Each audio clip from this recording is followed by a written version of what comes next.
시청자 여러분 안녕하십니까? 이데일리엔 개장 전에 살펴보는 주요 경제 뉴스입니다. 첫 소식입니다. 어제 정치, 외교, 통일, 안보 분야 대정부 질문에서 여야는 코로나19 사태에 대한 정부의 대응을 놓고 공방을 벌였습니다. 더불어민주당은 코로나19 극복을 위한 초당적 대응 필요성을 강조하며 코로나19 확산의 주 원인 중 하나로 꼽힌 신천지 교회에 대한 철저한 수사를 당부했습니다. 반면 미래통합당은 확진자 급증을 놓고 정부의 부실 대처를 질타했고 세계 80여 개국의 한국발 입국 제한 등을 고리로 정부의 날선 비판을 쏟아냈습니다. 대구 수성갑을 지역구로 둔 민주당 김부겸 의원은 마스크 문제 해결을 위해 재난 지역에는 필요시 방역품 배급제를 검토하는 등 특단의 조치를 요청했습니다.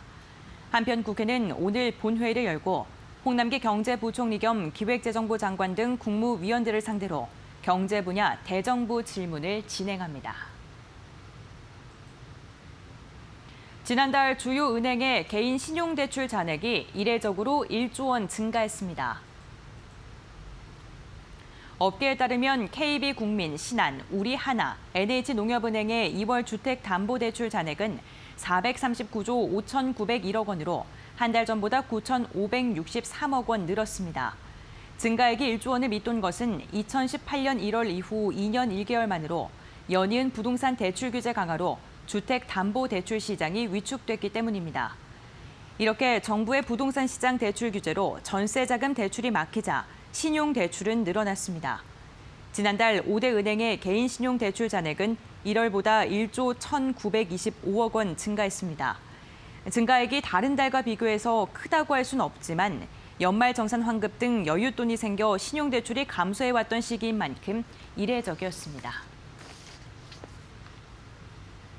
원달러 환율이 20원 급락하면서 3년여 만에 최대 하락폭을 기록했습니다. 어제 서울 외환시장에서 원달러 환율은 전거래일 종가보다 20원 내린 달러당 1,193원 70전에 거래를 마쳤습니다. 하락폭은 2017년 1월 5일 이후 3년 2개월 만에 가장 컸습니다. 장중 북한의 발사체 발사 소식에 낙폭이 조금 줄어드는 모습도 있었지만 전반적으로 북한발 소식에 따른 영향은 크지 않았습니다. 결국 환율은 코로나19 확산 우려로 급등한 지난달 21일 이후 6거래일 만에 다시 1,120원 아래로 내려간 채 마감했습니다. 원화 강세는 코로나19 사태에 따른 경제 둔화 우려로 세계 각국의 부양책이 쏟아질 것이라는 기대감이 반영된 결과로 보입니다. 국내 완성차 업계의 2월 판매 실적이 코로나19 여파 등으로 10% 넘게 감소한 것으로 나타났습니다. 현대차, 기아차, 한국GM, 르노삼성, 쌍용차 발표에 따르면 지난달 5개 업체의 국내외 완성차 판매는 50만 5천 대로 작년 같은 달과 비교해 11% 감소했습니다. 5개사의 국내 판매는 8만 1천여 대로 작년 2월보다 22% 급감해 금융위기가 한창이던 2009년 1월 이후 11년 1개월 만에 최저를 기록했습니다. 코로나19 사태로 중국산 부품 공급이 끊겨 공장 대부분이 생산 차질을 빚었고 감염 우려로 영업도 부진하면서 판매가 급격히 줄어든 탓으로 분석됩니다. 경제협력개발기구가 코로나19의 확산으로 올해 우리나라의 경제 성장률이 2%에 그칠 것으로 전망했습니다.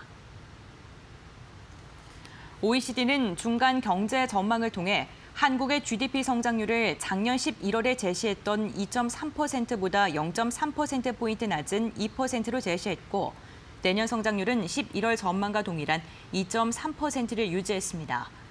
성장률 조정 배경에 대해 중국과 밀접히 연관되어 있는 만큼 코로나19의 영향이 상대적으로 클 가능성이 있다고 설명했습니다.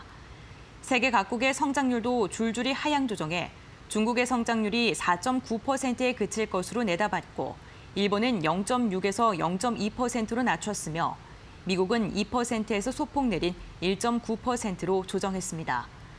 코로나19와 무역 갈등, 영국과 유럽연합의 관계, 금융 불안 등을 세계 경제의 위험 요인으로 꼽고 세계 성장률이 당초 예상보다 0.5%포인트 내린 2.4%에 그칠 것으로 예상했습니다. 삼성전자가 베트남에 동남아 최대 규모의 연구센터를 짓습니다. 삼성전자 베트남 법인은 지난달 29일 베트남 하노이 THT 신도시 지구에서 연구개발센터 건설 공사를 본격 시작했다고 밝혔습니다. 2억 2천만 달러, 우리 돈 2,600억 원을 투자해 2022년 말 완공될 예정입니다.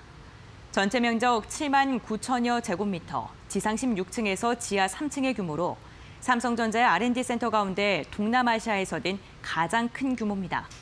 모바일과 네트워크 분야 소프트웨어와 하드웨어 개발 및 검증에 필요한 최첨단 연구시설 등을 갖추게 될 전망입니다. 삼성전자가 지금까지 베트남 당국의 승인받은 투자 규모는 95억 달러, 11조 3,800억 원입니다. 제주항공이 코로나19 여파로 항공업계가 경영난을 겪고 있는 가운데 이스타항공 인수를 최종 결정하고 주식 매매 계약을 체결했습니다. 제주항공은 어제 이사회를 열고 이스타항공 최대 주주 이스타홀딩스와 545억 원의 이스타항공 경영권 인수를 위한 주식 매매 계약을 체결했다고 공시했습니다. 코로나19 사태로 항공업계가 직격탄을 맞으면서 인수가액이 당초 예정보다 150억 원 줄어들었습니다. 계약이 마무리되면 제주항공은 이스타항공 보통주 지분 51.17%를 갖게 됩니다.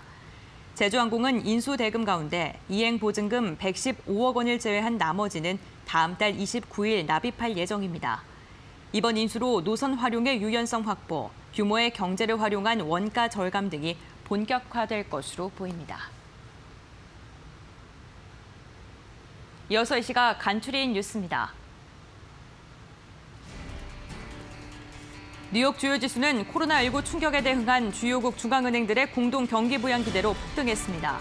다우 지수는 전장보다 5.09% 급등한 26,703.32에 거래를 마쳤습니다.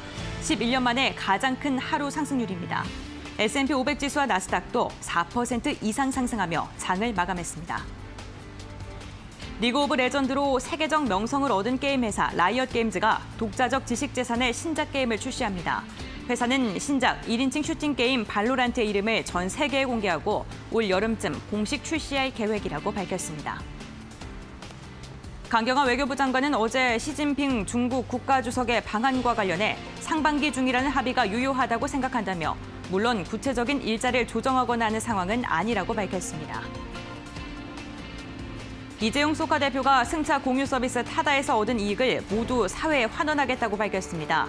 또 이른바 타다 금지법의 국회 통과 여부가 이번 주에 결정된다며 국회와 정부 여당에 법안 폐기를 호소했습니다.